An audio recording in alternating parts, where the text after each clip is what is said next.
How to transfer contacts from one Google account to another Google account. Hello everyone, this is Max. Welcome back to another tutorial video. So let's start without wasting any time. Also make sure to watch this video till the end. First of all, open up Google Contacts on your device. Make sure the Google Contacts is updated to the latest version. Then open up Google Contacts.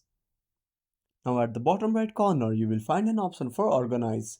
Simply tap on it. Now scroll down and tap on Export to File. Now select your Google account and tap on Export. Now click on Save. Now switch your Google account, tap on the profile at the top right corner and select your new Google account. Now scroll down and tap on Import from File. Now select your Google account. Now select the file contacts.vcf and that's it.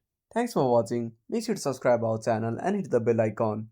See you in the next video.